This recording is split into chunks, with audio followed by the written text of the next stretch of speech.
আসসালামু আলাইকুম ওয়া রাহমাতুল্লাহ। প্রিয় দর্শক, আজকে আমি আপনাদের এমন একটি জিকির সম্পর্কে বলবো যে জিকির করে আল্লাহর কাছে আপনি যত কঠিন কিছুই চান না কেন, আল্লাহ আপনাকে তা দিয়ে দিবেন। এই জিকিরটি আমরা সবাই জানি, কিন্তু এই জিকির দিয়ে আমল করার নিয়ম আমরা জানি না। আজকের ভিডিও জুড়ে আমরা সেটি জানব। আমাদের জীবনে আমরা এমন সব পরিস্থিতির সম্মুখীন হই যখন আমাদের দেয়ালে পিঠ ঠেকে যায়। এমন সব কাজ আমাদের সামনে চলে আসে যেগুলো সম্পাদন করার কোনো উপায় আমরা খুঁজে পাই না। এ ধরনের কঠিন সময়গুলোতে নিজের কার্যসিদ্ধির উদ্দেশ্যে এবং মনের বাসনা পূরণের জন্য আল্লাহর শরণাপন্ন হওয়া ছাড়া আর কোনো উপায় থাকে না। এমন সংকটময় সময়গুলোতে আল্লাহর সাহায্য প্রাপ্তির জন্য রাসূলুল্লাহ সাল্লাল্লাহু আলাইহি ওয়াসাল্লাম আমাদের একটি আমল শিখিয়ে গেছেন, তা হলো ইসমে আজম এর আমল। কিন্তু কি সেই ইসমে আজমের আমল? এই বিষয়ে কি বলে গেছেন বিশ্বনবী সাল্লাল্লাহু আলাইহি ওয়াসাল্লাম? চলুন জেনে নেওয়া যাক। ইসমে আজম হলো আল্লাহ তাআলার মহান নাম। ইসমে আজমের মাধ্যমে যদি আল্লাহর কাছে কিছু চাওয়া হয়, তবে তিনি বান্দার সেই চাওয়া পূরণ করে দেন। এই মহান নামের মাধ্যমে আল্লাহকে ডাকলে আল্লাহ বান্দার সেই ডাকে অবশ্যই সাড়া দেন। এই মর্মে মহানবী সাল্লাল্লাহু আলাইহি ওয়াসাল্লাম থেকে হাদিসের অনেক বর্ণনা পাওয়া যায়।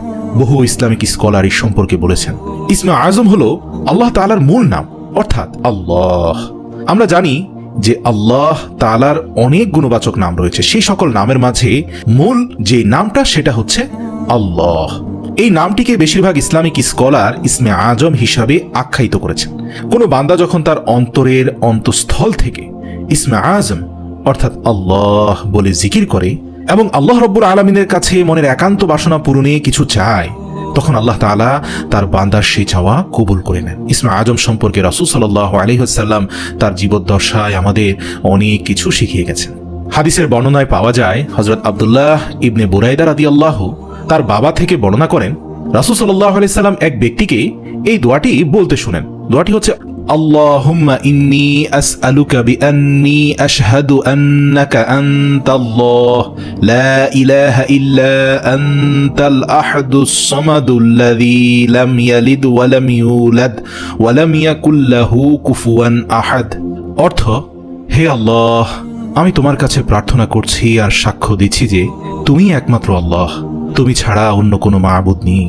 তুমি একক সত্তা, স্বয়ং সম্পূর্ণ।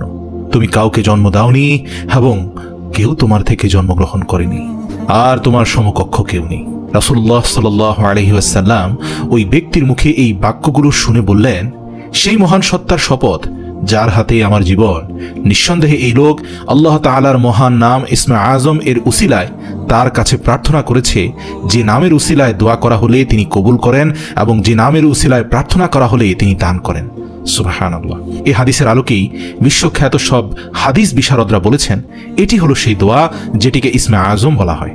হাদিসের বিখ্যাত ব্যাখ্যা গ্রন্থ ফাতহুল বারিতে আল্লামা ইবনে হাজার আসকালানী রাহিমাহুল্লাহ আলাই এই হাদিসটিকে ইসমে আজম এর সবচেয়ে নির্ভরযোগ্য ও বিশুদ্ধ হাদিস হিসাবে আখ্যায়িত করেছেন। এই ইসমে আজম পড়ে আল্লাহ তাআলার কাছে মনের আশা আকাঙ্ক্ষা পূরণ করার জন্য দোয়া করলে অবশ্যই আল্লাহ পাক বান্দার মনের সব ভালো ও কল্যাণকর আশা পূরণ করবেন।